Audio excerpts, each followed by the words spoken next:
Hi there, it's Nick Shapley here, Creative Explaining History, and this is the last of this week's little video lectures and clips on argument. It's been an interesting week, we've covered a lot of ground, and I just wanted to say one last thing really, so I thought I'd do like a face-to-face, piece-to-camera kind of thing. When you're being required in a history essay to come up with arguments, it's quite a daunting prospect, really, for many students. One of the reasons is kind of a sense, I guess, amongst many students, almost a kind of humility, if you will, which is nice and endearing, but a sense that, well, who am I to to actually answer this question with an argument?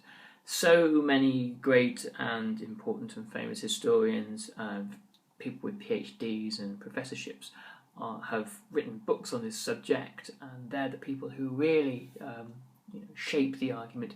Who am I to have any kind of input? Well, let's think about that. Certainly, coming up with a historical argument that's based on fact and based on kind of judgment, that kind of thing, is quite daunting. And if you stay with me in the next few weeks, we'll focus more and more on refining that kind of thing. But you have to remember that any history book that was ever written, any textbook or any armchair book about World War II or what have you, that might be lying around the house or you can see on Amazon or in the local bookshop. These are all just opinions. These are all just theories. Many of them based in a great deal of evidence. These are opinions and theories which have an awful lot to back them up with. But they are just opinions and theories.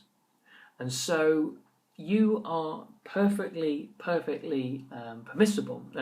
It's perfectly permissible for you to equate what you are doing at a school or university level with these much more advanced ways of writing.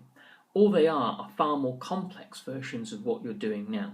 So if you pick up a history book, I don't know, say the new history book of World War I by Max Hastings or something like that, a really popular one that you can find on the bookshelves in Amazon or something like that, and you look at it, all he's doing is putting forward a theory, a way of looking at things, which is what you need to do as well. Now, you're going to be constrained by your word count or the time in an exam or a variety of different things. So no one is suggesting for a moment that you sit down and write some sort of 50,000 word magisterial account of the thing you're studying. You don't have to do that. What you do have to do is have the courage and the ability to set forth and express an opinion right from the get-go. And if you can do that, and if you look back at the last 2 or 3 videos that I've put on YouTube this week, it'll start to show you how you do that. But if you can do that, you are going to shoot ahead of the majority of other students, particularly if you are able to express an opinion that is authentically yours, authentically your way of looking at things based on the evidence that you have seen. Now, the irony, and I've said this before, is that we do this all day, every day. We look at the evidence around us and we interpret it and we give it meaning. When we talk to our friends and hear a bit of playground gossip or listen to something that's happening on the news or read something that's in a magazine or what have you, we are constantly interpreting this data. It's going in here and we are formulating opinions which come out here. So what you need to be doing when you're reading history, and I encourage you all to make, if you want to get A's, A stars, you need to be making reading history your life. Within reason, okay, I appreciate it. But you need to be absorbing historical knowledge and interpreting it. Absorb and interpret, and that is the way that you will shoot forward. If you want to get that A star, these are the kinds of very simple things that you need to be doing on a daily basis. Much as if you wanted to run a marathon, you'd need to start off by jogging and then running long distance and getting yourself in some kind of shape.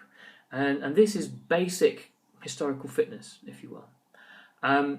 So on that thought, this final thought I'm going to leave you with You need now to set aside this idea, if you have it, to set aside this idea that you kind of don't have a right to articulate your opinions.